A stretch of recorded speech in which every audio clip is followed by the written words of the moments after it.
అండి అందరికీ good morning. నేనైతే చాలా సూపర్గా ఉన్నాను. సో ఇంత మార్నింగ్ ఎందుకు వచ్చేసామంటే మాది హైదరాబాద్లో లాస్ట్ డే అనమాట. మేము మా విలేజ్కి అయితే వెళ్ళిపోతున్నాము.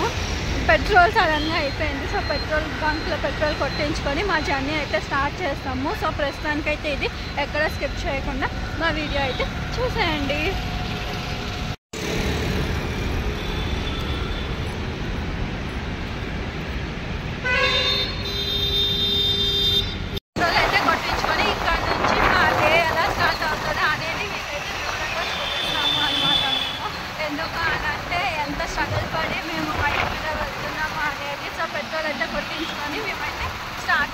అక్కడక్కడ చిన్న క్లిప్ అయితే తీస్తాము, ఎందుకంటే మొత్తం తీస్తే చాలా బోరింగ్గా ఉంటుంది కాబట్టి. సో ప్రస్తుతానికి ఇదైతే చూడండి. అయితే ఇప్పుడేమో 7:30 అవుతుంది, 8:30 అవుతుందండి. ఎందుకంటే మేము ఏం పప్పు చేసామో ఏమో తెలియదు, కానీ మేము ఎన్నిసార్లు బైక్ మీద ట్రావెలింగ్ చేసినా కానీ వర్షమే పడుతుంది. సో మీకు క్లైమేట్ అనేది చూపిస్తాను, అది ఎలా ఉందో. ప్రస్తుతానికి అయితే క్లైమేట్ చూపిస్తాను, చూసేయండి. మంచి అయితే ఎలా ఉందో, ఈరోజు 8:30 అయినా మంచి అయితే ఇలాగే అంది. సో కంపల్సరీ ఇక్కడైతే వర్షం పడుతుంది. ఈరోజు మేము తడిచి మొత్తం అయిపోయి ఇంటికి అయితే వెళ్తాము. మీకు ఎందుకంటే లాంగ్ వీడియో షూట్ చేయాలి అంటే ఈ బైక్ మీద మేము స్లోగా వెళ్తాం కాబట్టి అంత లాంగ్ చూపించినా కానీ మీకు స్కిప్ చేసేస్తారనమాట. సో ఎక్కడైతే ఇంపార్టెంట్ ప్లేసెస్ ఉన్నాయో అవే చూపిస్తాను. ఎక్కడ స్కిప్ చేయకుండా అయితే మా వీడియో మీకు నచ్చుతుంది. సో మీకు ఆల్రెడీ తమిళ చూస్తే అర్థమైపోతుంది కదా మా జర్నీలో మా కష్టాలు, కానీ ఎక్కడ స్కిప్ చేయకుండా చూసేయండి. అలానే సబ్స్క్రైబ్ కానీ చేయండి ఫ్రెండ్స్ ప్లీజ్. ఎందుకంటే యూట్యూబ్కి కొత్త కాబట్టి. సో 1000కి దగ్గరలో ఉన్నాను, అయినా కానీ కొంచెం కడపడుతున్నాను. ఏమనుకోకుండా నాకు ఛానల్ అయితే సబ్స్క్రైబ్ చేసుకోండి. ఆగామన్నమాట. ఎందుకు ఆగామంటే మా ఆయన నావిగేషన్ పెట్టుకోవడానికి ఆగాము. నేనేమో స్వెటర్ వేసుకుందామని ఆగాము, ఎందుకంటే చాలా చలిగా ఉంది. సో నేనైతే స్వెటర్ అయితే వేసేసాను అనమాట. ఇక్కడ నుంచి మా జర్నీ ఎలా స్టార్ట్ అవుతుంది ఏంటి అనేది మీకు ఆల్రెడీ తమిళనాడు చూసి అర్థమైపోతుంది కాబట్టి ప్రస్తుతానికి అయితే మేము టిఫిన్ చేయాలి, ఎక్కడైనా టిఫిన్ చేయాలని ఆగుతున్నాము అనమాట. టిఫిన్ చేయాలని ఆగుతున్నాము మేమైతే ప్రస్తుతానికి. సో ఎక్కడికి వెళ్ళి ఆగుతామో తెలియదు. సో అక్కడైతే చిన్న క్లిప్ అయితే తీస్తాము అనమాట. ప్రస్తుతానికి ఇది మంచు అయితే చాలా ఘోరంగా ఉంది. ఇది చూస్తూ ఉన్నాను, ఎక్కడ స్కిప్ చేయకుండా చూస్తాను. ఇప్పుడైతే ఇక్కడైతే విజయవాడకి దగ్గరలో అనమాట. ఇంకా 85 కిలోమీటర్స్ ఉంది విజయవాడ దగ్గరలో. సో అందుకని ఇక్కడ ప్రస్తుతానికి టీ తాగుదామని ఆగాము. టిఫిన్ చేద్దాం అనుకున్నాం కానీ మేము చేయలేదు, ఎందుకంటే టిఫిన్ అంతా 40 రూపీస్ అంట. ఆ 40 రూపీస్ పెట్టేసి కొంతసేపు అయితే లంచ్ టైం ఎలానో విజయవాడ వెళ్ళి ఎలా అయినా అక్కడ ఫుడ్ తింటాము అని చెప్పేసి మేమైతే టిఫిన్ చేయకుండా బయలుదేరాము. ఎందుకంటే జర్నీలో నిద్ర వచ్చేస్తుంది, టీ తాగుదాము అని చెప్పేసి టీ బ్రేక్ అయితే వచ్చాము. ఇదే అండి ప్రస్తుతానికి, ఎక్కడ స్కిప్ చేయకుండా చూడండి.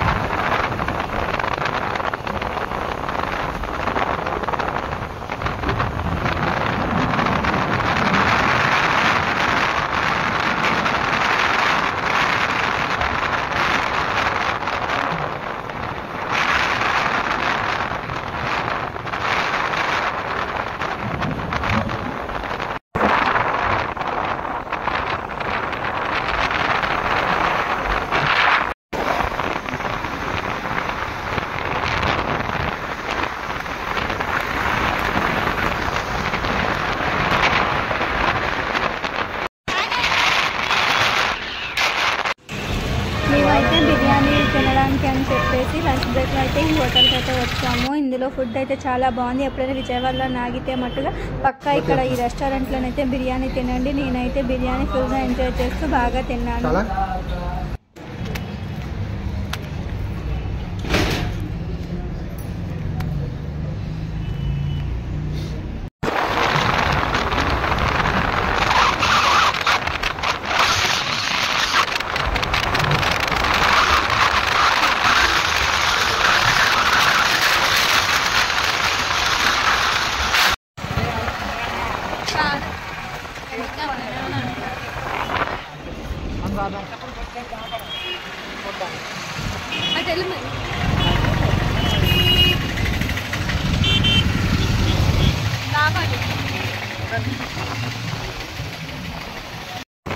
ఇదే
శ్రీలక్ష్మి శారీ సిల్క్ అదే మా కొంప ఇది మా చూసి ధరించా. ఇంటికైతే వచ్చేసి ఇల్లంతా క్లీన్ చేసి తలకు స్నానం అయితే చేసుకున్నాను అనమాట. ఈ లాగ్ అయితే ఇంతతో ఎండ్ చేసేస్తున్నాను. Thank you for watching my channel. Please keep on supporting me. నాకు ఎప్పుడు మీరు సపోర్ట్ చేయాలని మనస్ఫూర్తిగా కోరుకుంటున్నానండి. Thank you so much. 999 వచ్చింది. సో ఇంకొకరు 1000కి. సో వాళ్ళకని సబ్స్క్రైబ్ చేసుకుంటే నేను చాలా హ్యాపీగా ఫీల్ అవుతాను. ఎక్కడ వ్లాగ్స్ అనేవి చాలా సూపర్గా ఉంటుంది. మేము ఏమేమి ట్రావెల్ చేసామో ఏంటో ఇవన్నీ. సో ఎంజాయ్ చేస్తారని ఆశిస్తున్నాను. Thank you.